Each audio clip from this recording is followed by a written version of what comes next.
What's up, brother? It's your boy, Mike Muse. Welcome to another conversation of the Mike Muse Show. I am super excited to be with my next guest. I had the chance to meet this individual via Zoom.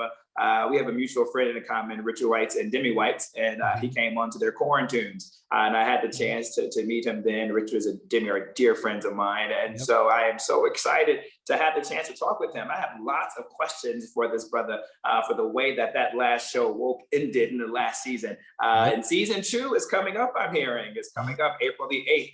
Right here on Hulu, as if we're on Hulu. Yeah. Shout out to the Disney family. I'm part of the Disney family, so I have an affinity to own that ownership. Ladies and gentlemen, the funny man himself, Mr. Lamorne Morris. What's happening, Lamorne? Hey, how you doing, man? How you doing?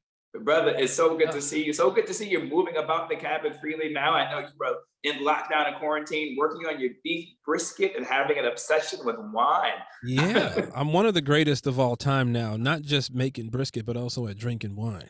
So if anybody out there who wants to drink, let me know. I love drinking, by the way. I love how you said that. You was like, it's the obsession. I need to start using that word, obsession. It is. Yeah. Is wine your preferred choice? Have you moved on? I know I've evolved to tequila during the pandemic. So where are you at now in your evolution of obsessions? Bingo, tequila. I have moved on to tequila. I mean, I still do drink wine a little bit. I feel like tequila has less calories. Maybe that's the reason for sure, less calories. Yeah, so Daddy's trying to get his abs back. I don't know. We're trying to get rid of this COVID weight. I know. I got too much cushion on here. Lamorne, let me tell you something. I was recently, again, shout out to Disney. I was at Disney World. I was doing some work with them down there, and we were having dinner. And I was drinking 1942, and then I ordered another round, and the server informed me that the bottle was empty. And then I felt some kind of way, like, I know I hadn't drank that whole bottle. And then they told me that it was empty. They said, no, it started out low before you came. They said, so but we're out. I said, well, that's a tragedy. What do you have? And Lamorne, I'm not gonna say the brand yet. They recommended this brand to me. And I was like, I've never heard of it. I don't want it. I'm over this place, jokingly. Yeah. And then they began to describe, and they said, who owns it? I was like, I don't believe in celebrity-based brands and alcohols. I was like, it's usually awful. And they was like, no, you got to change it. I tried this brand. It changed my life. And the brand is Sincora, Michael Jordan's tequila. Have you had that yet? Whoa, Michael Jordan's tequila? Yes. Have you had it? No, I have not.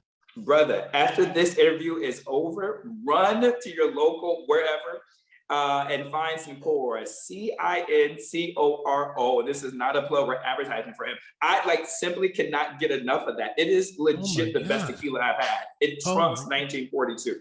Is it in the same price point? 1942? Brother, it is, and more. Oh wow! Okay.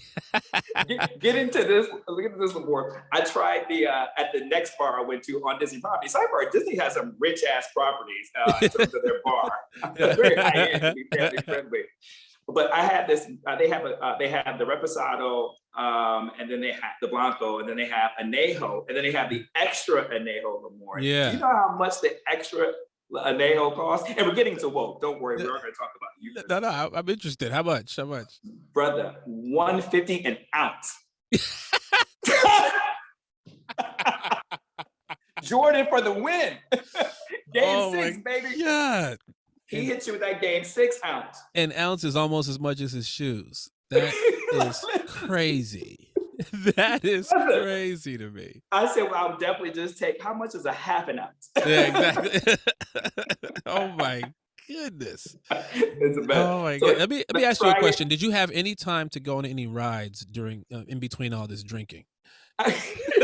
Well, that makes the rides more fun. Yeah. And I don't have kids, so it makes me tolerate the kids too. Yeah, that's true. I guess that makes sense. But my favorite is the Avatar. I forgot what it's called, the ride of something. Have you done that one where you get in that ride and you simulate it? No, I haven't done the Avatar ride. Whenever I go to Disney, it is it's a time. It is a lot. There's a lot going on. Because you have kids, right, Lamorne? I have a daughter, but I haven't taken her. She's a year and a half, and I haven't taken her there yet. And I'm worried. You should be. Yeah. Well, pro tip, they have tequila, so that will help you. Yeah. Baby, daddy's fine. You just go to Avatar, baby. Go into Avatar. The blue people. Go to the blue people. Lamorne, I'm so excited. All right, when you try that Sephora, hit me up on Instagram. Just DM me, let me know, yo, I tried it. Take a picture of it, and then let me know. Oh, for sure. Man.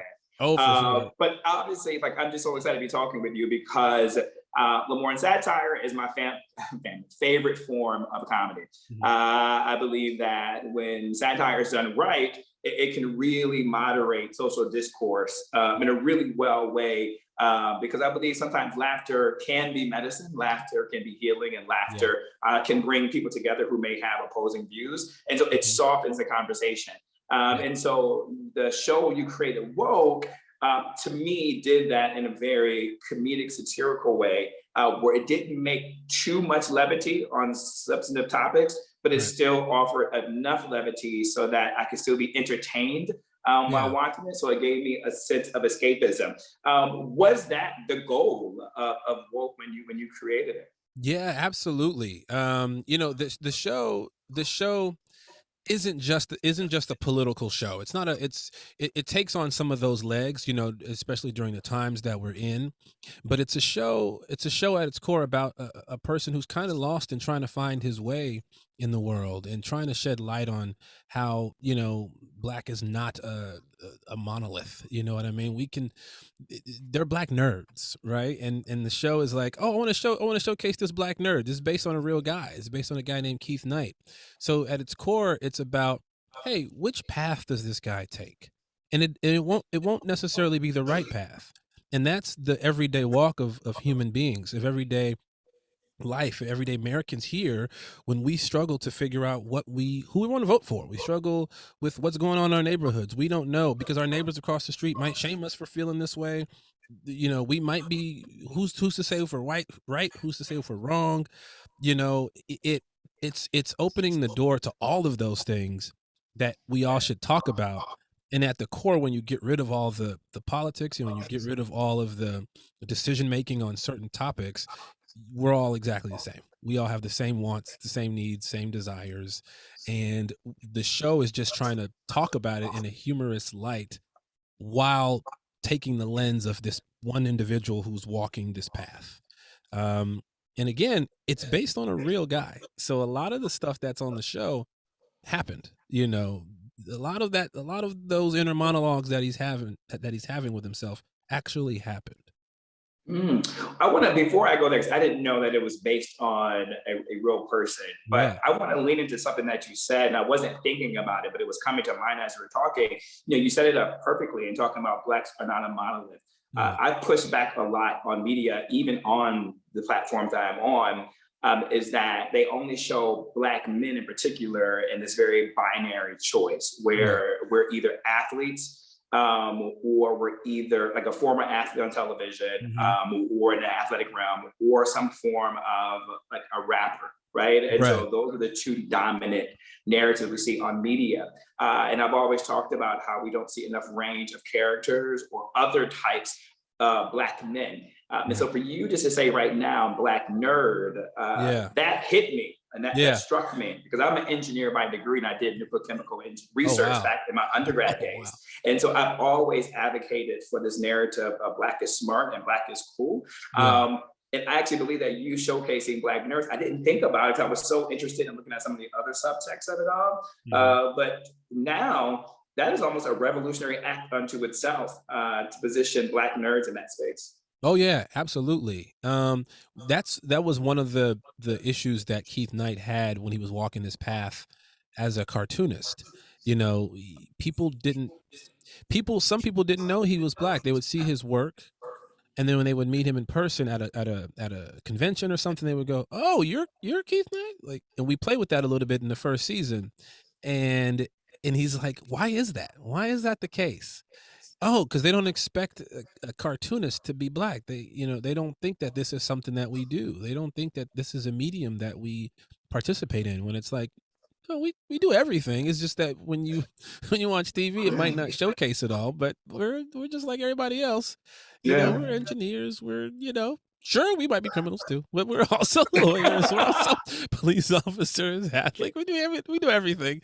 You know, we're here.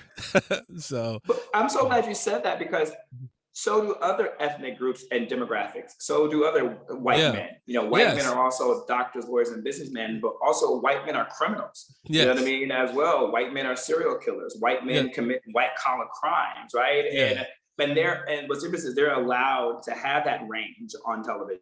They're yeah, allowed to show that range on film through characters that, you know, art imitates life, life imitates art. But then mhm, there's something about blackness, about yeah, that range is so limiting, right? yeah, Is that it is either this criminal aspect of it, this drug yeah, element, and no shade or, you know, just to show that have that, right? But yeah, it's like it's either that or I don't know, maybe right, romance, or it's just weird how we don't get that monolithic chance. And then sometimes we feel as black folks, I know myself, I can't speak for here, I go speak for all hmm, black people. I know it's we as black folks. yeah, Sometimes I cringe when there's criminality scenes come into play, or another show about criminality, but then I have yeah, to remove myself of that, Lamorne, which is like, yeah, no, we have range too as well. Have you ever yeah. experienced that? I know you're the content creator, but just as an observer, have you ever felt that burden of wanting to switch that narrative, or feeling uncomfortable around your friends when you see scenes like that?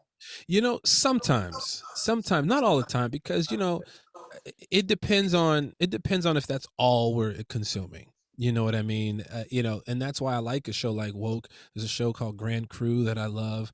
You Yes. know, those types of shows, they showcase the entire gambit, and I challenge folks sometimes. Like don't get me wrong, I love Snowfall. Like I love Love I love Snowfall. Power. I love all those shows. You Yeah. know, and I love the characters on the shows and those shows. But you know, you do want to see other things as well. You do want to see guys who aren't as kingpinish in their ways. I'm Yes. like, I'm I'm a guy. I play a guy who hasn't figured it out yet. Those people are out there. There's a lot of people who haven't figured it out. They're trying. They haven't quite figured out how to take over the world just yet. So I challenge folks sometimes to watch those shows as well, not just the violent ones. You know what I mean? That paint us in a particular light.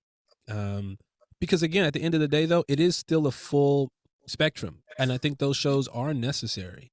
You know, for an audience, especially the audiences who really love to digest that type of stuff.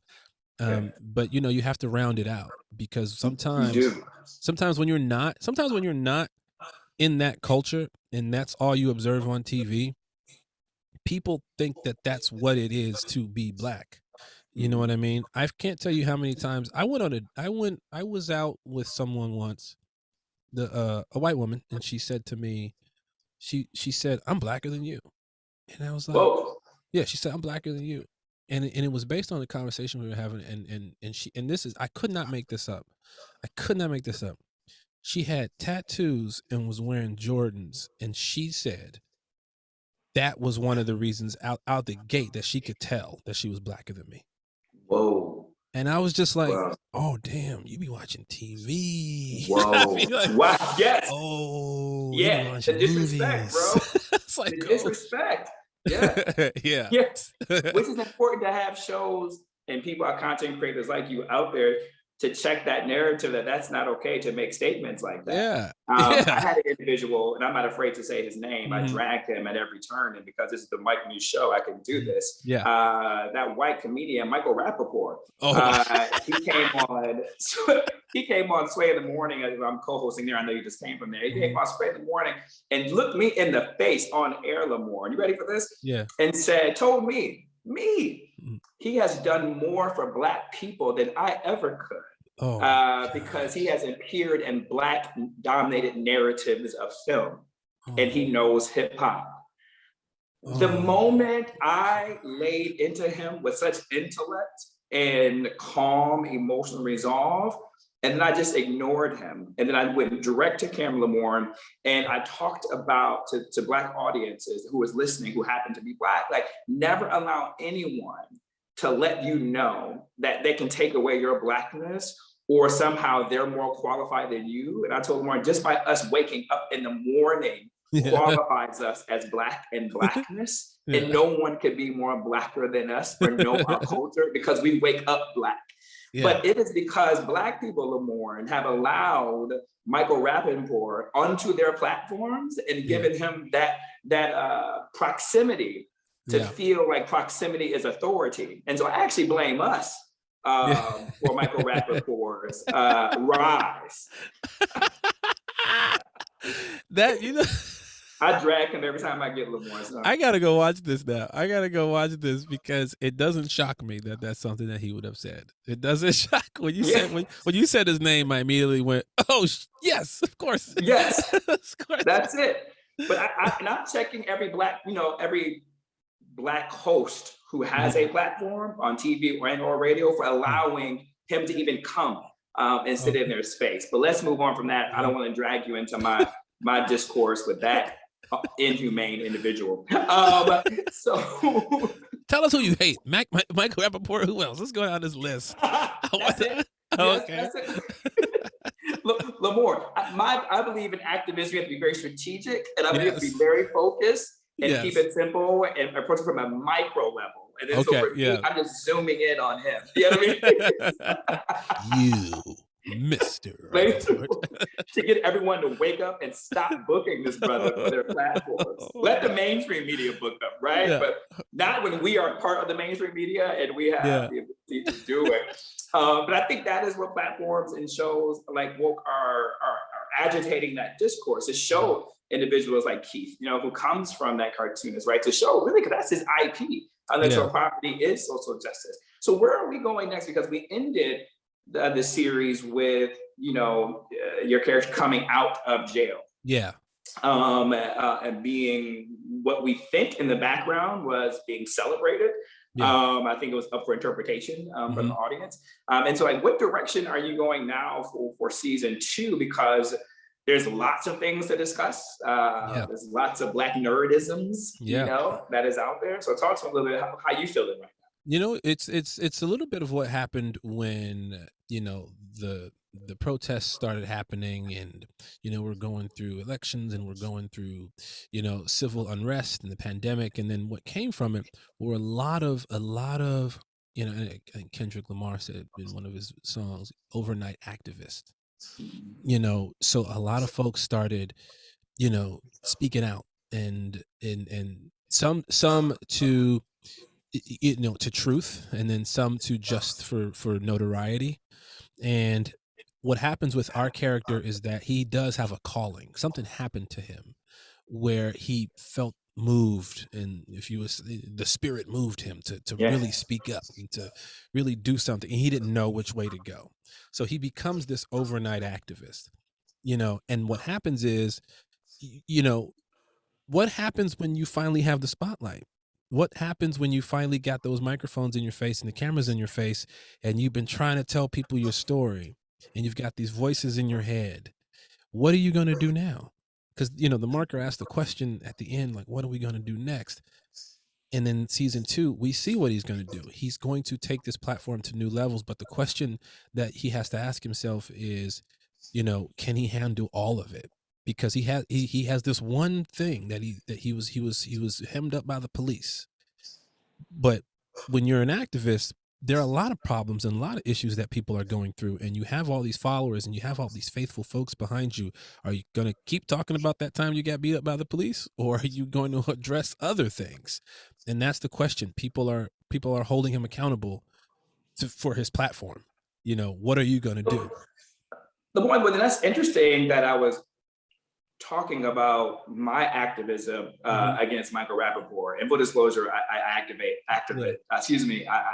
stand for a lot of other issues besides bringing down Michael Rapaport. Oh yeah. But I was very specific in how I said about very micro and laser focused, because I do believe that sometimes in activism or social justice, because Black folk and marginalized communities have so many issues that sometimes it's like we have to take on all. And so I believe, and I always tell people, is that if you can focus just on one thing and be mindful not to feel the pressure to solve for all the issues of the world. And so, like, how are you guys balancing that, through this character? I'm curious. Are you guys talking about that in the writing room? Yeah, you know, it's honestly like a real time thing that happens. You know what I mean? When I myself, Keith, you know, some of the creators of the show, after the first season, were asked a lot of those questions, like, "What are you guys going to talk about next season?" It's almost in the same light, you know what I mean? Because when the protests and things started happening, me myself personally, there are certain things that I felt moved to say, or I felt moved to speak about, because I do have followers, a lot of uninformed followers at times as well, that maybe don't know certain things, because I'll see their posts and I'll see their tweets, and I'll comment, and then you're called to say things, and but then what happens is when you speak on one thing, other people raise their hand and say, "Hey, man, did you hear about what's going on with the pipeline?" And I go, "No, no, no, I didn't." "Hey, did you hear about what's going on here in China?" I go, "Oh, no, no, I didn't." "Did you hear about?" And I'm like, "Damn, okay, maybe I should read more. Maybe I should start Yeah. focusing up a little bit more." And that's the same thing that happens with the show. We start addressing, we you know, in the writing process, what was going on with the writers is they were addressing certain things, and then in the writing you find, maybe, you know, but we can't talk about this without talking about that. But, you know, are we qualified to talk about that? Well, maybe Keith's not qualified. Maybe that's the storyline. Maybe that's the storyline. You know, wait a minute. He's not qualified to talk about this. But so that, and because we're walking his walk again, we're figuring it out on the journey. The audience is right there with Keith, figuring things out, and trying to figure out which way he goes, because there is no answer. There is no right or wrong answer. It's just do the best you can do, and take that leap, and that's what's happening. Wait, Lamorne, as you're talking, I don't know if this is based on my life or Keith's life. I don't understand how come I'm not in this show. Hey, season 3. I think I might need to look at like some intellectual property going on here. You know what I mean? Season Is there 3, some come copyright on. infringement happening? Lamorne, if you don't holler at me for season 3, brother, I'm gonna be so mad. At least I got you. Let me just interview him Yes. at a minimum. Because where you're going is, if I could lean in for a second, Yeah, of course. is that in terms of like who is qualified. I talk about that a lot in terms of activism, because sometimes, you know, even myself, people will hit me up, and not just because I'm a media, but I've been doing this. I've literally, Lamorne, and I was in high school in Lansing, Michigan. The mayor appointed me as youth representative for the city back in the day. And this was years ago, way before Black Lives Matter, because we had a Black man die in jail in Lansing, in Michigan. And so he wanted me to come and help give my thoughts and address the community and the police department and the city officials on how we can like not solve, but how can we reduce this element and create better strategies, right? And so I've always kind of been at this work. And so as a result, people have always hit me up about, you know, "Hey, Mike, can you help us do this? Or can you help me do that?" And I say, "I can, but, you know, how about you? You know, how about you try?" And then they immediately say, "I'm not qualified enough." Right. And I think it's that narrative of qualification that's prevented so many people from entering into a conversation, right? And feeling comfortable, like stepping out and doing something. But my position is that you don't have to be qualified to have an opinion. And I think that's the reason why we got in the position that we're in, because we're waiting for those 3, 4, 5 people who we deem qualified to solve the issues for us, and then we just sit on the wayside. So I'm really glad that you guys are tackling that. I'm curious to see where this keep resolve on that, because I don't believe that we should have to wait to be qualified. I don't believe you have to have a PhD, you know, in history or in sociology, in order to be able to speak out on the issue. Wow, that's really dope if you guys are exploring that. Yeah, that's the cool part about the writers room is, you know, again, it's all based on the real inner workings of this guy, Keith Knight. He's a fantastic cartoonist, a fantastic individual, an activist. And it's so interesting when you pair him together with a bunch of like comedic writers and funny people, the way their minds work. You know, it's like what we talked about earlier, feeding the masses what they need, you know, through laughter, and imposing those questions through laughter. And that's also coming from a genuine place. It's coming from some of his real experiences. So it's easier sometimes to take us to prove your point in creating a show when you've walked it. you know those streets. These are your walls. You've been there, and so you can talk about it and pose those questions to folks. I get tweets all the time, from people who don't, believe in what the messaging is on the show. But what's interesting about it is that they usually end in a civil conversation. You know what I mean? It's like, oh, well, tell me about it. Why don't you agree with this? Well, because this, and this. And I go, yeah, it makes sense, man. That's what the show is about. It's about you asking those questions. Hey, makes sense to me. Hey, let's talk about it. Isn't no right or wrong. You're entitled to your opinion. Let's have this conversation. At the end of the day, do you like Tequila by Michael Jordan? Yeah, me too. Great. Let's go to Disneyland and get wasted, bro. It's like, I don't fight with you. I don't fight with you about better roads in this neighborhood. Okay, great. We'll figure it out. But like, let's drink some tequila. Let's drink some Game 6 tequila, if you don't mind. Exactly. Right? Game 6 tequila. I'm okay with that. I'm okay with that. But as I close, I feel like I could talk to you all day over tequila. So I'm going to wrap it. Bottles on you. Yeah. How about we say Hulu and make it a press? Yes. Get expensive. $150 an ounce. Exactly. God damn.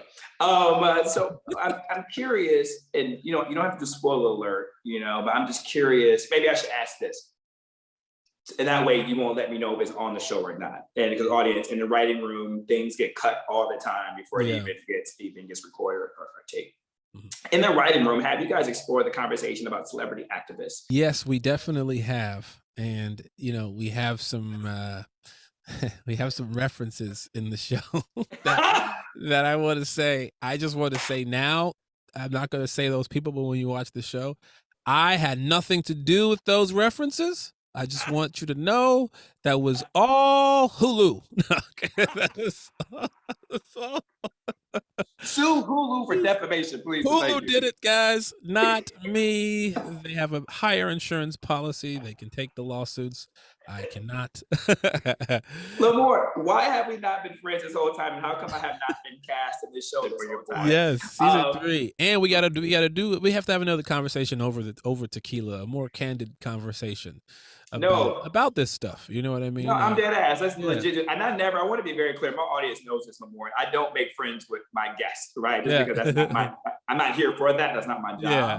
But every now and then I do feel really connected to a guest, right? Yeah. It's just like, yo, this is like the homie, right? Yeah. Like, it's almost like, are we friends, Lamorne? Like, like sometimes so there's that moment when you end the interview, you're just like, damn, was that work? Is he just a good actor? And am I just that good at my job that we both made each other feel like we rock each other like that? No, man, listen, I appreciate that. A little from column A, a little from column B. You're just that good at your job. I appreciate you, man. Lamorne, I'm gonna let you go. I'm gonna have Deidre contact your people. Yes. And we'll be friends. But audience, as you can tell,